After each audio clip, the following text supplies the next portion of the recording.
My friends, welcome back. We've got another round of work to do to the scooters. If you haven't been following along with this build series, at the end of last year, Ashley and I got a pair of motor scooters and we've been having so much fun working on these things and modifying them, and we're getting pretty close to being done with our builds, so we got a lot planned for this video. On my Honda Ruckus, we're going to be completely redoing the front end. We're going to be putting on some new forks to lower it down to match how low the rear is. We're also going to be swapping out the drum brakes for a disc brake setup, and I've also got another really big change planned that I'll show you in a little while. For Ashley's Honda Metropolitan, we are also going to be lowering it down a bit, which I'm psyched for, and Ashley's a little nervous. We've also got some wheels for it that I think if we can get them to fit, will look really, really good. But anyways, we're going to get started with my build. Let's get everything laid out and get to work.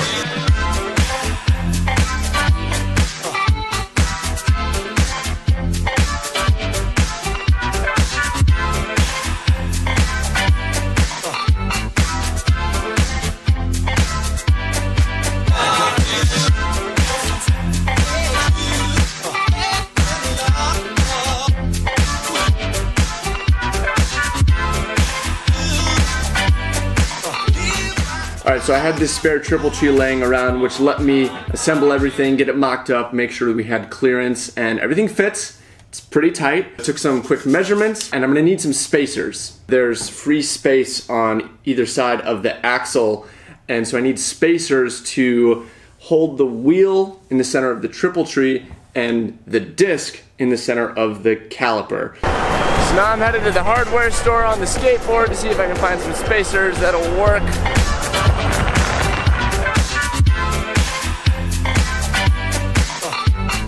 So I ended up not having the exact size, but it was pretty close, and so I figured, well, I could just drill it out. It wouldn't be that big of a deal. And on one, you can see I did get the drill through, but it's way off centered. And on another, I almost, ow. And that's how you go to the hospital.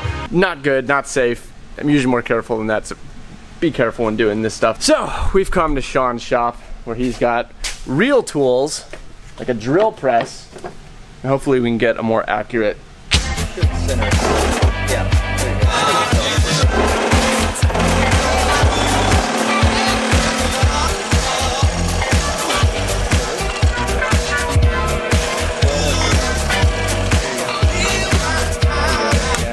Perfect this time. You think? Yeah, perfect. Well, even with the drill press, we weren't able to bore it out perfectly centered. I think you can see here it's a little bit off, but this piece doesn't actually spin. It just pushes up against the bearing that does spin, so I don't think it'll matter. I might see if I can special order one that is more exact later on, but for now, it'll get the job done.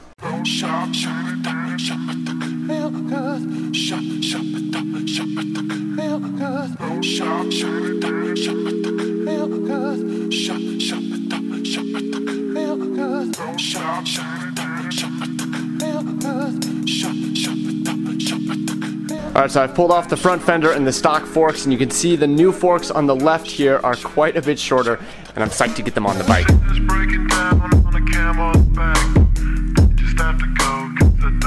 Alright, new forks engaged. Now I've got to remove the drum hub that's on the front wheel now and put on the new disc hub.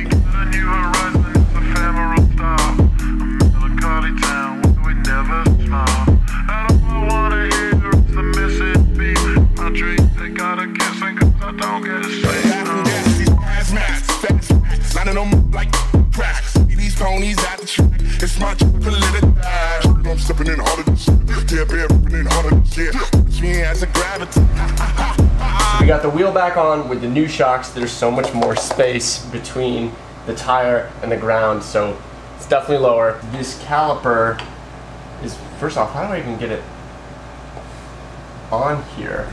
Alright, that took some finagling. Essentially I had to unbolt the disc so that I could angle it out, slide the caliper on, bolt it back on, and now I've just got the caliper loosely in place. The clearances are just so tight on this stuff that sometimes you end up having to like weave parts into place. But anyways, we got it on, and you see this space right here, we're going to need to put spacers again to get the caliper positioned so that it's centered on the disc. Thankfully, some of the spacers we got earlier are the right size. We don't have to bore them out, just use a couple extra washers to get it just right.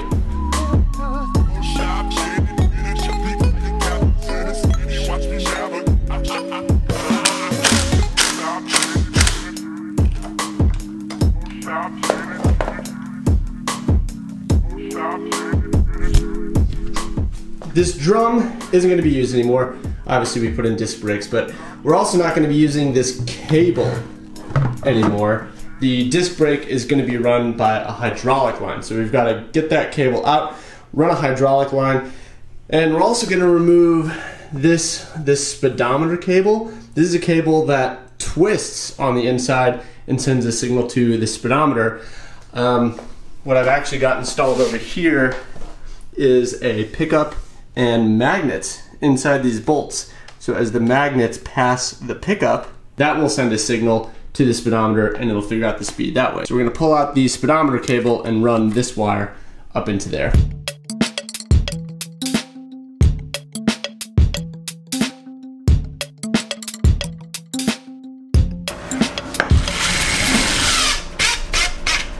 So we have the throttle side controls off the bike, disassembled and screwed down to this piece of wood because I've got to cut this section off. This is where the original front cable brake attached to, and I need to get this out of the way for our new brake lever.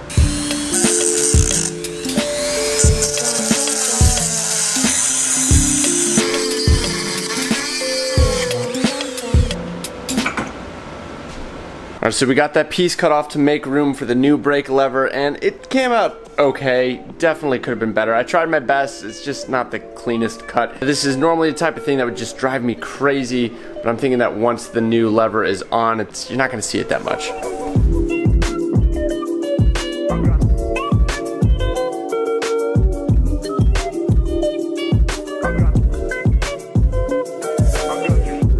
We got the lines hooked up, we put some fluid in, we bled it out, everything's working great, and it looks really good. You really don't see that area that I cut too much at all.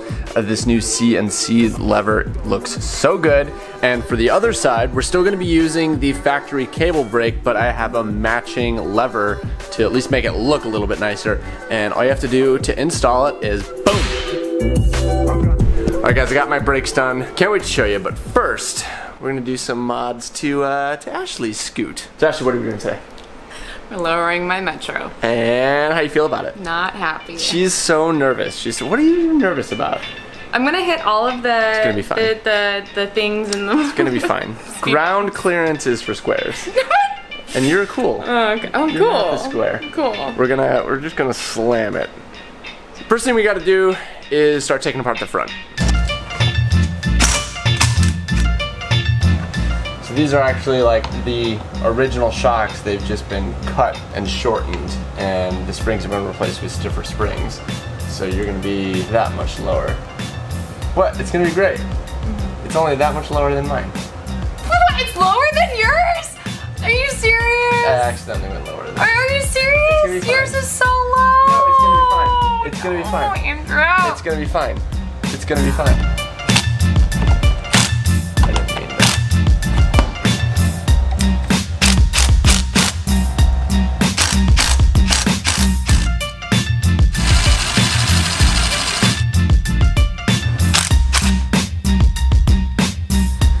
Alright, so here is the original rear shock that we just removed, and here's what we're going to be replacing it with. We're going to be putting in this shorter shock, and at the top here is a little shock adapter, and it's meant to mount the shock in here, but how I'm going to be using it is actually putting the shock on the side. As you can see, we just filled this bit in with a spacer, and the purpose of this is to shift the whole shock over to the left.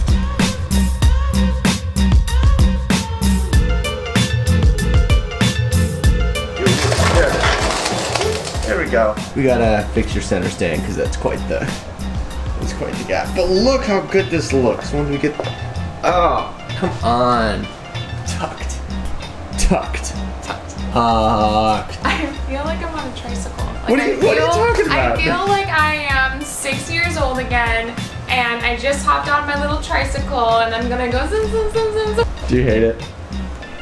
I don't hate it, but that's the immediate reaction that I have. I feel as if I am 6 and I'm hopping on my tricycle. It's a little. I think the rear just needs to be lowered more. Drew. So before we move on to the next steps with Ashley's scooter, she's gonna ride it around for a couple days and see what she thinks of the lowered ride height. So I'm gonna start on the next project for my bike, And the first step of that is to take the whole dang thing apart.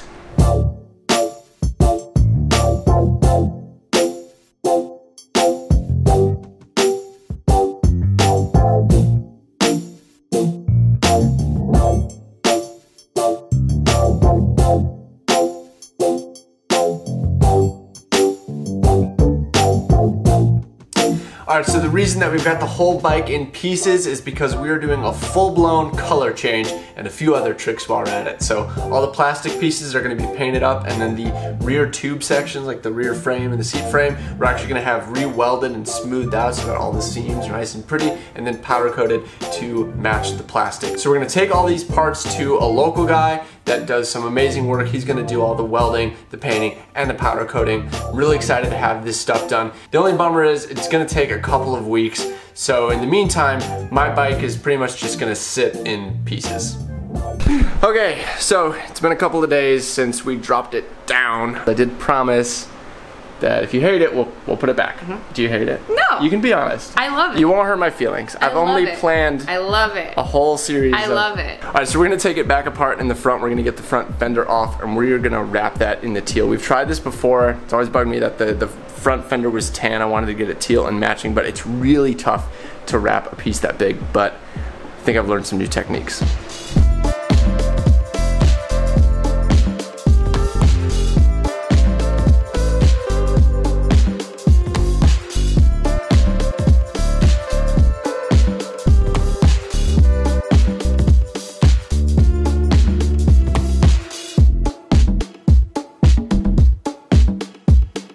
I am very impressed with us. That worked out very well.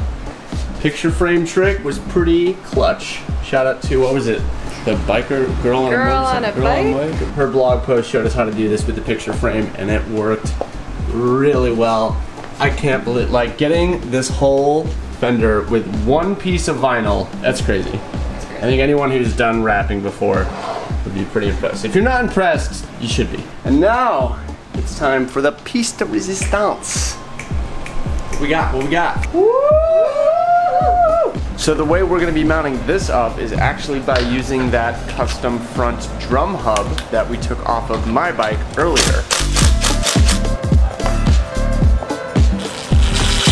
Do you like it? Yes. The front wheel is looking amazing. We do have a wheel for the back as well. This is something we've been working on for a really long time to figure out how to make it fit. Like I mentioned, we ended up like moving the whole rear suspension over to make room. We're gonna have to do some adjusting to the brake lines.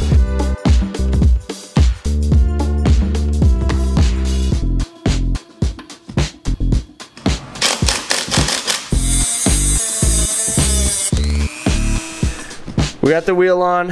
I am so proud it fits. We've been riding it for a little while now. Everything looks good. Only thing we really changed was swapped to a different shock from the one I originally showed you. This one is has a softer spring rate, so it's more comfortable, and just the design of it is better suited to be mounted on the side than one that's like a coil-over design like the first one. But like you can see, the original shock would be centered on this piece and it would just hit the wheel here, so moving the whole thing over gave us a lot more clearance. We had to cut down how long the brake cable was to get that to fit essentially inside the wheel, but it just barely fits, doesn't rub or anything, it's all good. So fully working suspension and a kind of a mini fatty tire, not as fat as what I've got on my Ruckus, but it still looks really great. I love this thing, and I think it's pretty well close to being like done. I mean, no project car or bike is ever truly done. There's always little things you can do, and maybe she'll want to totally change it up down the line, but as of now, it's sitting really nicely. And I can't wait to get my bike back together and kind of finished up, but I still don't have my parts back, and it's kind of been weeks. And we started making this video with the intent of getting the bikes to kind of a finished state, and it's just looking like that's not going to happen for my bike. I'm kind of out of time. See, Ashley and I actually have a trip coming up. We are going to be loading the scooters up into a trailer and taking them up to the Smoky Mountains. There's a like a small bore rally, basically a scooter meetup, and there's going to be a bunch of these little small bikes rolling around the tail of the dragon. It's going to be a total blast, but I don't have a working scooter. So as kind of a last minute solution, I have run around Orlando to everyone else I know with these things, and I have borrowed and bought enough parts to put the bike back together. However, the parts don't match, and I do want this thing to look as good as possible, but I don't have time to do a proper paint job myself, and even so, I don't know that I want to permanently paint the parts. I don't know what I'm going to end up doing with them when I get back my original parts. So I've got a solution. It's like Plastidip. I don't know if you've heard of that, but it's basically a spray-on but removable kind of rubbery coating. And it's blue. It's the most interesting color I could get my hands on.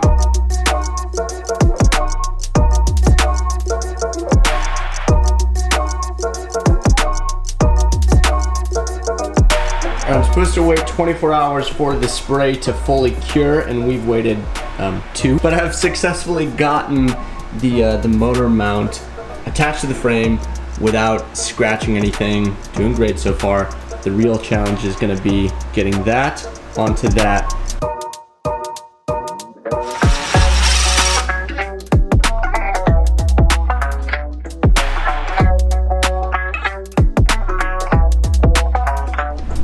Alright, I got my bike back together just in time for our event. We got them loaded up and we took them out to the Smokies. Yeah, it was great. We had so much fun. Such a ridiculous event to have so many like scooters rolling around like all those twisty roads. Yeah. I haven't really been vlogging as much this year as I once did, so I didn't really record anything. We just enjoyed it. We just had a great time, but we did get some awesome photos taken by Killboy. Yeah. Super cool. But anyways, I want to get this video wrapped up and show off the bikes in their finished and semi-finished state. So we're gonna go out for a little ride, and Ashley's got a new toy we're gonna try out. Insta360. She's got an Insta360 camera, so that should make for some pretty unique shots. I've never really used one before, so let's see how it goes.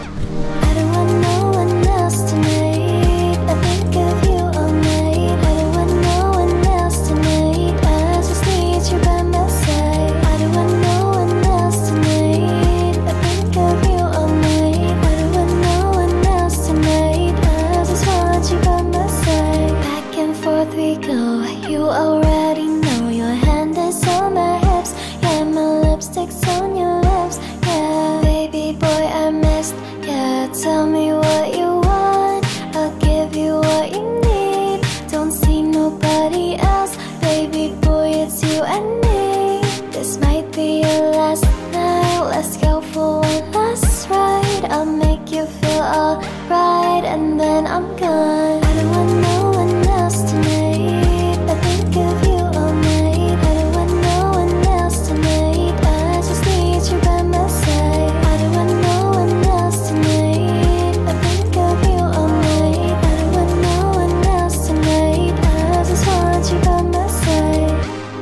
Falling in love, tonight your touch is enough. Feel my lips on your body, babe, you know I show up.